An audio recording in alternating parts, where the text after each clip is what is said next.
Warriors traded Jordan Poole for Chris Paul, and I believe they got a second round pick from it. It was part of a 3-team deal, but that was kind of the big move there.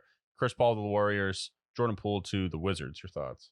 Yeah, Jordan Poole to the Wizards. I love it. Jordan Poole's going to go out there, probably average about 25 points a game, be able to do whatever he wants. So I think I'm really looking forward to the dynamic duo of Kyle Kuzma and Jordan Poole if the Wizards do, in fact, decide to pay Kyle Kuzma. So I think this was really Draymond opt out of his contract for leverage because they knew they had to either decide between Draymond Green or Jordan Poole. But what happened in the playoffs probably was a factor with what happened in the preseason where Draymond Green punched a teammate in Jordan Poole. So like they hated each other and clearly it was a problem all season. So I think you had to choose between one or the other. And then Draymond opted out to make them pick. And I think Jordan Poole, you can find more Jordan Pooles. I don't think you can find that many more Draymonds where I think people rag on his offense all the time. But I thought last year versus the Kings, there were some games where he really stepped up offensively and was looking to score when Clay was struggling.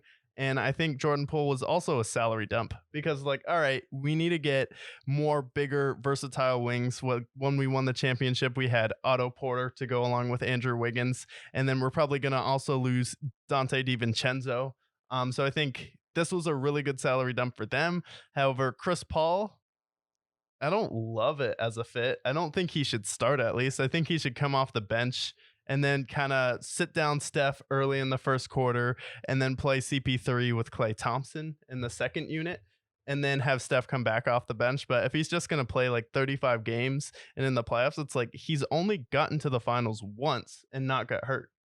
Yeah, that's the thing. I'm still trying to articulate this fit for the Warriors because Chris Paul, like, he's 38 now. He's always hurt for the most part. He always, especially in the playoffs, he always gets hurt. And so I don't think him and Steph are going to complement each other's game at all. They're polar opposites.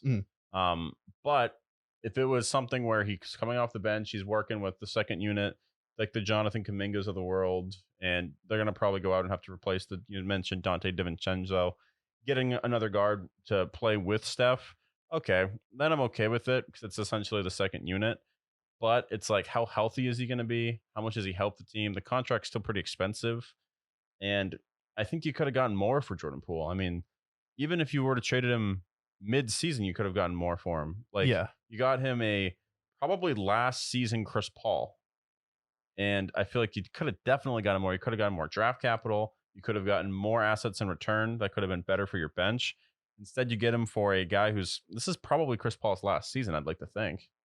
Yeah, somewhere around there. And I feel like they just took the first trade they could get and they want to get CP3 because the NBA is all about getting names right now. So Mike Dunleavy's first big trade with him. He's the new GM now. But like with Chris Paul, you bring up a good point with how he's going to fit because how the Warriors play, their offense is frenetic. Steph is the point guard, but he disrupts the defense by moving constantly. Draymond is the real facilitator of that team. And this team didn't need more passing. Everyone on that team is a pretty good passer. Even DiVincenzo, when he'd come off the bench, was a good passer. However, they need someone besides Steph who can consistently go out there and get you 20 to 25 because Klay Thompson isn't a reliable 2 anymore.